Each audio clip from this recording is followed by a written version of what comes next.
Welcome to another edition of the Willie Bragg Show. I am your humble host, Willie Bragg. Sometimes I'm humble, sometimes I'm not. Welcome to this wonderful Friday. It's beautiful out there. Hopefully, the weather's going to get a little cooler as the month of July gets behind me. Um, a really quick announcement. Tomorrow at 7 p.m. Eastern Standard Time, that is on July 29th, tomorrow at 7 p.m. Eastern Standard Time, I will be on Politics with Road Grimes, who was a recent guest on my show last week. He usually likes to do his shows on Wednesdays. Wednesdays are kind of rough on me because I work and a graveyard shift and all of that. So thank you for adjusting so I can go and be on your show, Mr. Road Grimes. Dustin. So anyway, I hope everybody's doing well today, and I hope y'all enjoyed the stream last night. Jimmy Sunderland being on my show and just kind of, just shoot the breeze, so to speak, and everything. And of course, tomorrow night she'll be with Warren on The Secret Show, Saturday night / Sunday morning. So let's talk about Jimmy Dore for a moment, shall we? Because, he's very controversial, and it's not like I've never done this video commentary of Jimmy Dore before. Not to get it all twisted, it's not like it was never done before. But so I do need to address the situation with Jimmy Dore because I get a little annoyed that he's always being accused of by people to his right of being right wing. And of all the major figures on the online left, Jimmy Dore's been the most consistent and the most correct. Now, does it mean that I agree with every single thing that he says? And I know people who thinks that I hang on to every word that comes out of Jimmy Dore's mouth. That's just not so. Do I think he's right more than wrong? Absolutely. But I would feel that way about a lot of the online left podcasters, the ones that I listen to pretty closely, including Jimmy Dore. We're all complex creatures, and there's nuance, and you're not always going to agree. I can name quite a few times that he said things I'm like, I don't know. But let me tell you where he is correct about, undisputably correct about, and that is how to view the Democratic Party. Now, I've always been a pretty strong independent most of my life. I started out as a Democrat. You know my story. I think many of us have that similar experience. So I started off as a Democrat, and then I got into independent politics. And while I was into independent politics, I was always willing to support a Democrat that on paper will say, I'm for these things.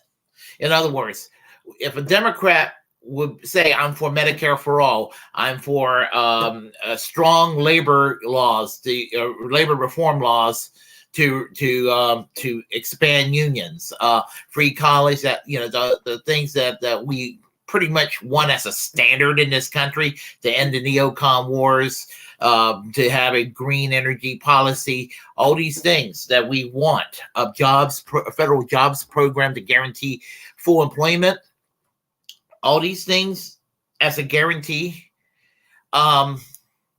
If there was a Democrat like a Paul Wellstone in Minnesota back in the day when he was alive, or when I used to believe in AOC, someone like an AOC espousing these things, there was a time it would be like, well, it will only make sense to support those particular Democrats in that particular race. Now, you don't know who Eric Chester is, and that's fine. but he wrote a book called Socialists and the Ballot Box in 1985.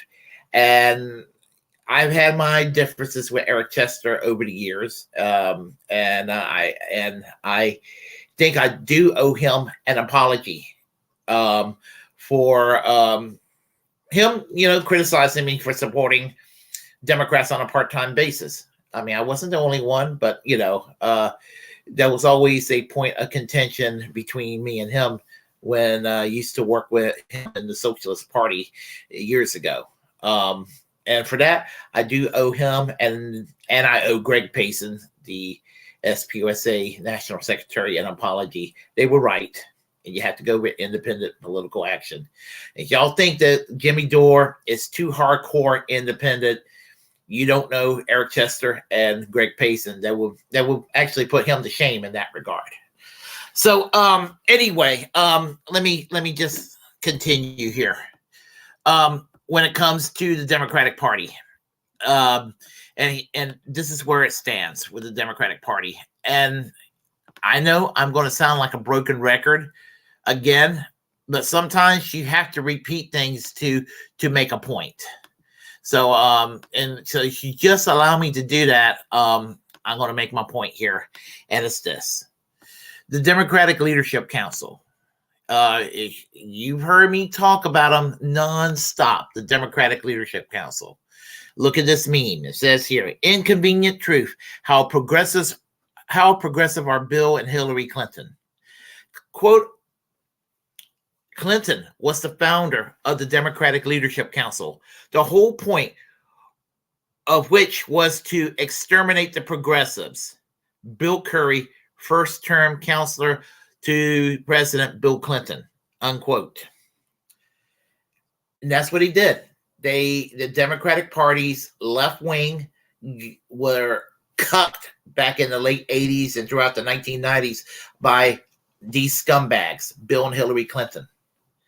And I used to, while I hated the Clintons in the 1990s, I had to, at that time, felt like it was my duty to defend them against the vast right-wing conspiracy that Hillary Clinton talked about. And there was a vast right-wing conspiracy against the Clintons. But the dirty little secret is that the Clintons are also right-wing, just a different strain of right-wing. And, and that's not a conspiracy theory. In fact, you want to talk about a conspiracy theory? I used to make fun of the Tea Party rednecks and the Tea Party right wing and the nut cases on the far right that used to go around. Even though I was never a fan of Obama, it was very vicious when they hear these right wingers go, "Well, I think Barack Obama was a Kenyan-born Muslim trying to destroy Western civilization." I used to hear that all the time. And just kind of, it's not true. I mean, Barack Obama was born in Hawaii. Barack Obama is you want to call him a lukewarm Christian, that's fair. He was with the United Church of Christ, not a Muslim, a United Church of Christ, a mainline liberal Protestant denomination whose origins goes back to the Pilgrims at Plymouth Rock. Don't believe me? Ask my friend Dwight Welch, who's been a guest on this show before, and he will vouch for what I just said. But suffice to say that the DLC were created to destroy what little bit of power that the left had inside the Democratic Party through the unions and through through the unions and other areas where the left were fairly strong in their activism. So the Democratic Party ended up harming the unions. The Democratic Party ended up passionately supporting capital punishment, the death penalty. I mean, they went really overboard. You had state governors, Democratic governors, going out of their way to go around and say, well, these we're really tough on crime, And then there was the 1990s. And then Hillary Clinton ran in 2008. And getting back to that conspiracy theory about birtherism, remember, Hillary Clinton invented birtherism. Remember, Hillary Clinton invented birtherism. Remember, Hillary Clinton invented the conspiracy theory called birtherism. It was not Alex Jones' concoction. It was not a concoction of a bunch of militia goons in, no offense to anybody in Idaho or Nebraska, but it was nobody. I'm just saying it, broadly speaking, it was not a bunch of militia goons in Idaho and Nebraska and Montana, what have you. It was Hillary Clinton that came up with this conspiracy theory to try to destroy his reputation so she can go and become a presidential candidate in 2008. And of course, it didn't work, but it worked in 2016 against Bernie Sanders. You know what they did in 2016. And of course, we know about the phone call Barack Obama made in 2020. I'm not going to go too much into it, but you know what happened. You all knew what happened. So Jimmy Dore, as I said, Jimmy Dore is basically reacting against the toxicity of the Clintons. And it drives me crazy that there are good people on the left that would hate Jimmy Dore and say, well, he's being right-wing. Being right-wing for what? Criticizing the Democratic Party for being right-wing? I mean, I want y'all to think about how ridiculous that sounds when he's referred to as right wing.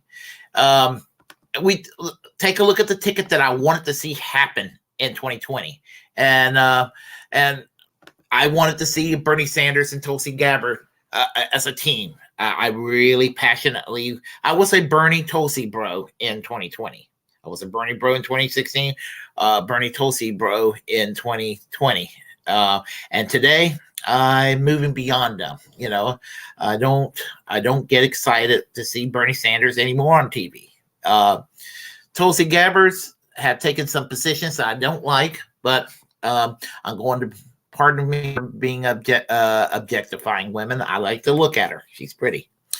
But and still occasionally correct on some policy matters. So there is that.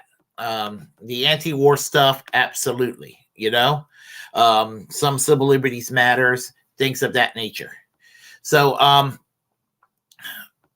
now, as I said, Jimmy Dore is getting attacked for being right wing. Now, I want you to think about this for a moment. You all remember Ralph Nader, right? You know, the person that everybody blames for George W. Bush winning in 2000. It's not true, but that's what they claim.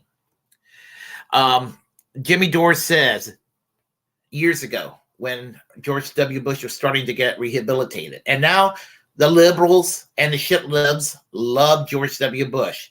But this is what he said, and it's true, and it drives me nuts. This is why I hate shit libs today.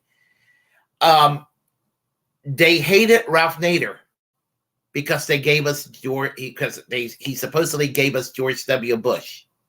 Now, these same liberals love George W. Bush, and they still hate Ralph Nader.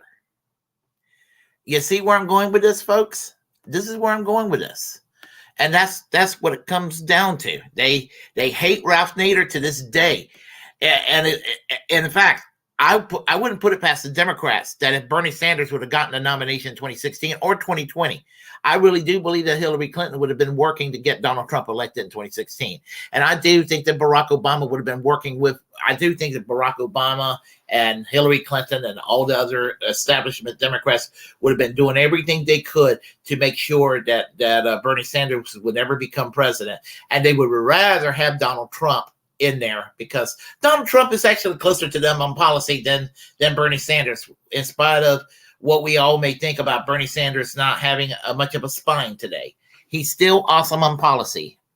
Nobody in Washington, D.C. comes close to him on policy. I will defend him with that much. It would just be nice if he could have a spine.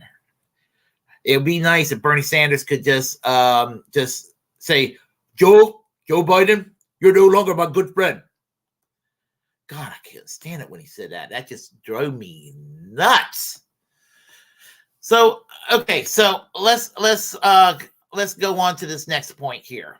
And as I said, in 2018 or 2019, wherever the fuck this took place, this made me sick to my stomach to see this display.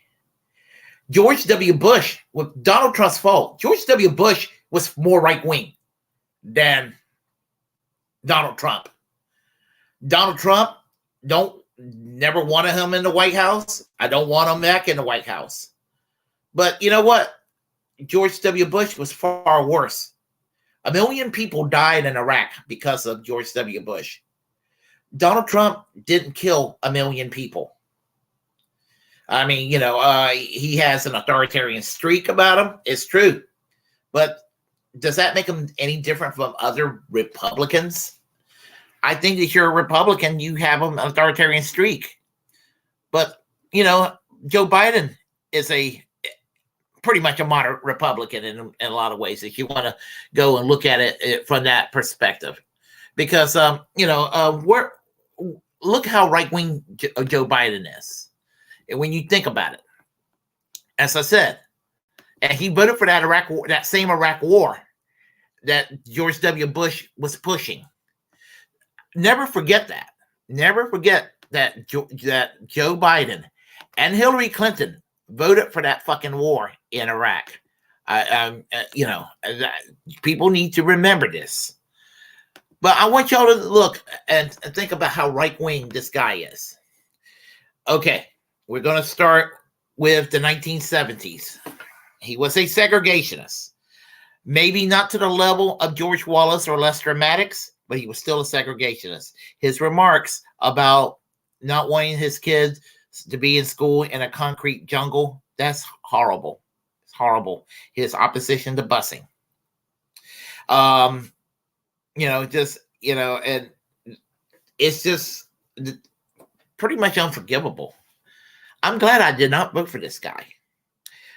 Let's go into the 1980s. Before there was a Democratic Leadership Council that Bill Clinton and Hillary Clinton used to Reaganize the Democratic Party, Joe Biden, along with other people like Sam Nunn and people like Joe Lieberman and all these other fuckers, they were doing these things that would shift in the Democratic Party to the right. Joe Biden has urged to cut back on Social Security, urged to cut back on Medicare, and all these other entitlements in the past. I'm angry that Bernie Sanders didn't slam that fact about it in the primaries in 2020. And Joe Biden, what did he do? The Medicaid coverage from COVID got cut off. Some socialist, he's not even fighting for a public option. And he said that if somehow Medicare for all was voted in the House and the Senate, that he would veto it. Why would I vote for this motherfucker? Why? Why would I vote for him? And what has he done to earn my vote since he's to the right of what he was in 2020, campaigning for re-election? Now, I mean, Kyle Kalinske can be a Biden bro all he wants. And it's sad to see that happen to him. But you know what? I get it. Just like Bernie Sanders, you compare Joe Biden to Hillary Clinton. Yeah, I guess he comes across as less hateful on a personal level. But I don't give a damn about your personal life or what you're like in person if you're an elected official. I care about your policies, what you're going to do for the American people. Donald Trump, a lot of the faults. But you know what? We had 2 stimulus checks that came in to the American people under Donald Trump. Nothing. I guess if we would have had Build Back Better, that would have made up for it, but they pissed it away. And, Joe Biden didn't do anything to put a stop to that, no $15 minimum wage, no public option, no Green New Deal. Even though he pulled the troops out of Afghanistan, which was a good thing, what's the use when you're going to go and try to start World War III over Ukraine in Europe, or try to start World War III over Taiwan in the Pacific? this is pretty damn right wing.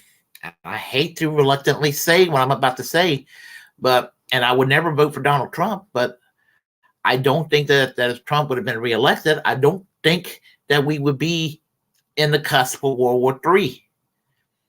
And it's not because Donald Trump is a dove or a peacenik. It's like what Glenn Greenwald said. It was accidental.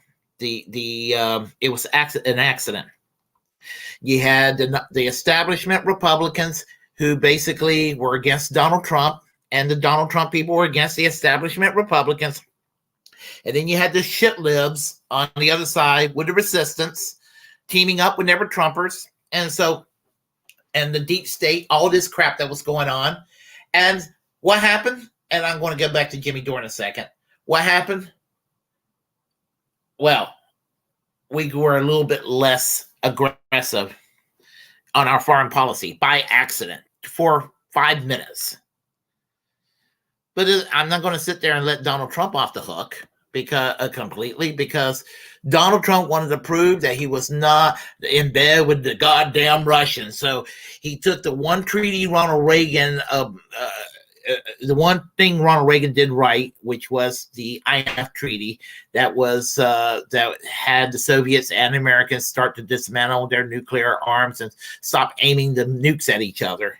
And he had those nukes and all those arms aimed at Russia again to prove that he was not a pawn of the Russians. And suffice to say, people still think he's a pawn of the Russians to this day. How ridiculous. That's like saying they're weapons of mass destruction in Iraq. It's like saying that Barack Obama is a secret-born Kenyan Muslim. Nothing wrong with being born in Kenya. Nothing wrong with being a Muslim. But the conspiracy theories, it makes as much sense as QAnon. It makes as much sense as, what comes out of One American News Network or something like that. So, or what comes out of the mouth of Marjorie Taylor Greene or something of that nature. So, my point is, where's Jimmy Dore in relation to all this? Where is he? And you want to compare who's right wing? I compare it to you who's right wing in that regard. Because with Jimmy Dore supports Medicare for all. Joe Biden is against it.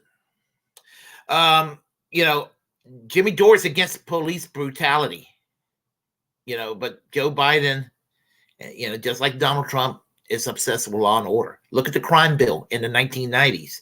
That fucking crime bill that targeted African Americans and incarcerated many African Americans and expanded the death penalty to 50 crimes.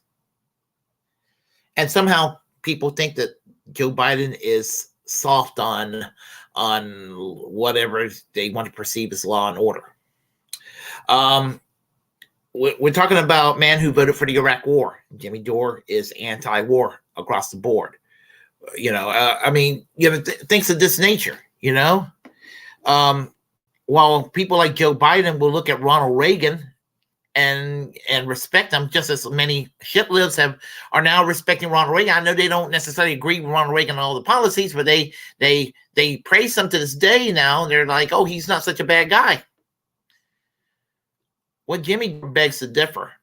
And that's what makes him further left than all these motherfuckers that said what Jimmy Dore is basically sheep herding people into the Republican Party.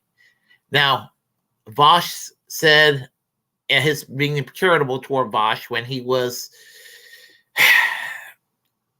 basically being a little more not as attacking him from the left, basically attacking Jimmy Dore from a left-wing perspective.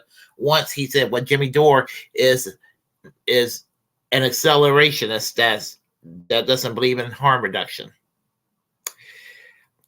I can go with that. I do think he is an accelerationist. Perhaps I am too. Why? I want to vote for corporate Democrats. Why would I want to? I'm an accelerationist because I opposed Obamacare when it was being presented, because I figure, if this Obamacare thing becomes law, I felt like it was a conspiracy theory to try to turn people away from Medicare for all or something more radical, like a national health service. I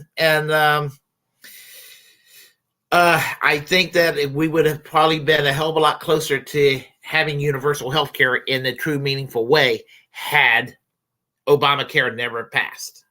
In that regard, I'm an accelerationist. I wanted the fucking Supreme Court, I guess it was in 2013 or 2014, to declare Obamacare unconstitutional. So it will create an environment of like mass protests out there. You're taking away something that sort of belongs to us, and it could actually pressure the powers that be to maybe eliminate the private insurance companies and all the other ugly aspects of the what I call the medical industrial complex. And Jimmy Dore, to me, more than the Young Turks and their people, and I don't doubt that they want Medicare for all, but what Jimmy Dore suggested was a surefire way to get us closer to that, and that was force a vote. To this day, it's a hill that I die on. It is a hill that I die on. And I will never forgive any of these online, well, there's two of them I will kind of let slide by. But the majority of the online left that oppose force a vote, I will never forgive them for that. I will never forgive them for that. I'll let Ben Burgess slide by because I do know Ben Burgess, and I think he's sincere in his opposition to force a vote, but I respectfully disagree with him. I like the Amazing Atheist, but he was also very wrong as far as I'm concerned with his opposition against force a vote. And just like Brianna Joy Gray said to Shank Ugert last year at TYT, the conversation when it came to force a vote, the people that meant it.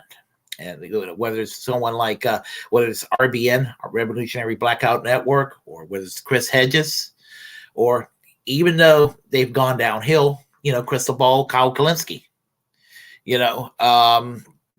along with Jimmy Dore, they, as I said, supporting, and certain DSA chapters. Brianna Joy Gray said there was division inside DSA. I have not been in DSA in years, so I wouldn't know.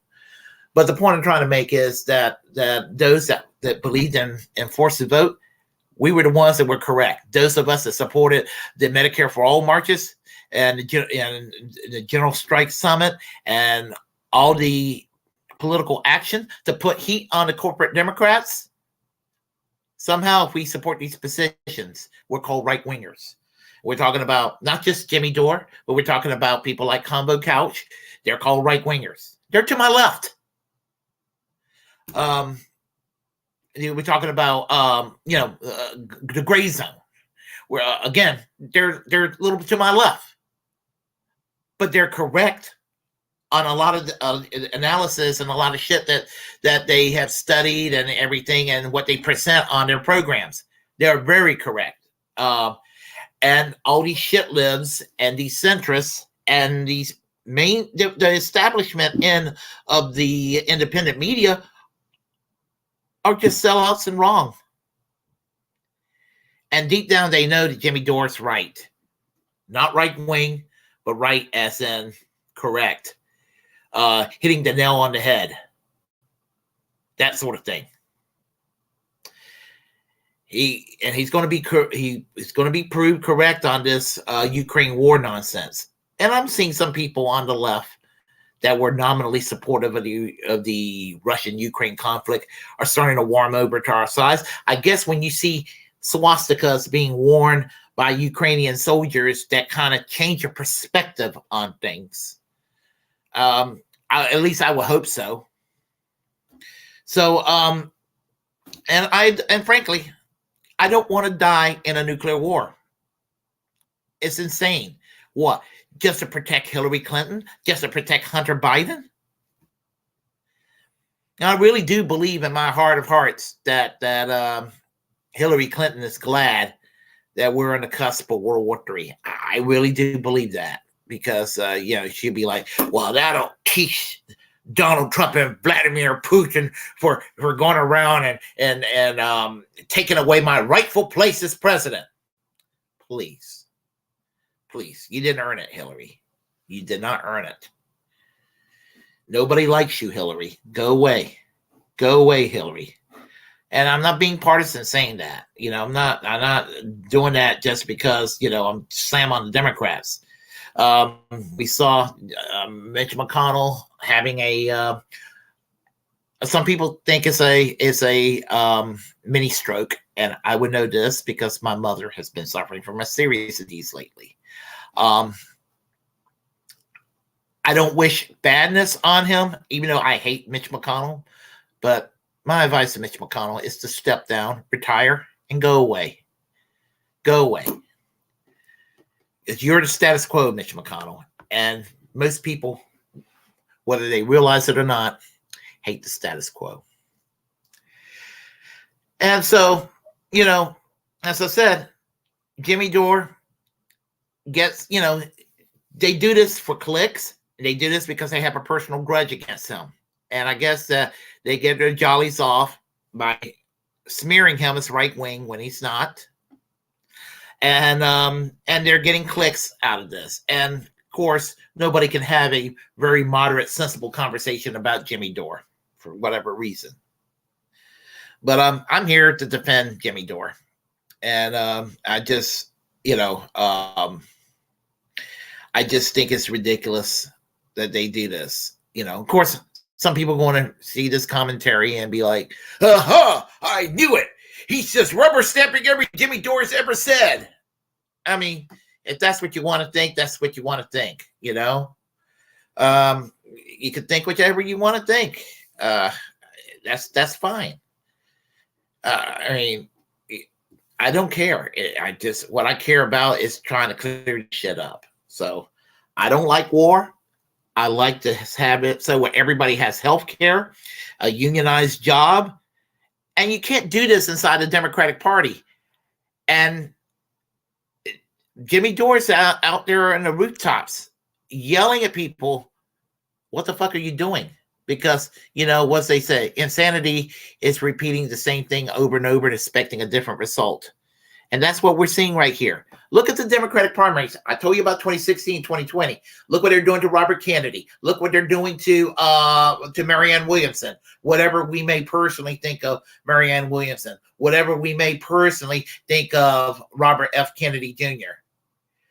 We're seeing a repeat. But this time, no debates. No debates. They're getting mighty bold about this. Oh, well, the Democratic Party is a private organization. We don't have to do this. You know what makes you look like Democrats? This sort of nonsense is going to be the reason why Republicans are going to win in 2024. This is why the Republicans are probably going to win the presidency. Because the Democratic Party, who is less authoritarian than the Republicans still, strangely enough, has a way to make themselves look more authoritarian than the Republicans. It's really fascinating. And they're both authoritarian, by the way. The Democrats are authoritarian. The Republicans are authoritarian.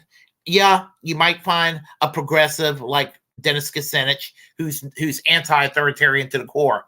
Or you might find someone like Congressman Thomas Massey of Kentucky. Same thing, libertarian, and both are liberty-centered people. But most Democrats and Republicans are not liberty-centered. They're authoritarian and they're power-hungry bastards. And I will never belong to the two-party system again, which is why I'm supporting Cornel West for president in 2024. I don't care if North Carolina, which is a purple state, I don't care if there's like a half point or whatever. I am not voting for a Democrat that's going to govern like a Republican at 55 miles an hour. And to me, all Democrats govern like Republicans at 55 miles an hour. So if you want to call me an accelerationist, and I'm pretty reformist in a lot of ways, but yeah, you want to call me accelerationist too? Okay, guilty as charged. Warren, good morning. How are you? You said got to head to work. Have a great show, buddy. And you have a great day at work, Warren. And hope to see you tomorrow night on The Secret Show. Always great seeing you on The Secret Show. Let's see here. Nikki, hey, how are you doing? I'm doing good today. I'm about ready to sign off in a minute and watch Do Dissidents live. They're now doing that little introduction music that they do at the beginning of the show. So anyway, that's what I'm about to do in a few minutes. So hopefully you'll be at the Do Dissidents chat line too. Let's see here. We got Al Tyrell. How are you doing today? Hillary Rodham Clinton supported Barry Goldwater. That is true. There's two ways to look at Barry Goldwater. She supported Barry Goldwater in 1964, and a lot of segregationists were supportive of Barry Goldwater, and that was where the Republican Party started to benefit from the Dixiecrats and a lot of where they started talking about the Southern strategy alignments of the parties and everything. And there are people in the Republican Party who are offended when I say that, but the truth is the truth. And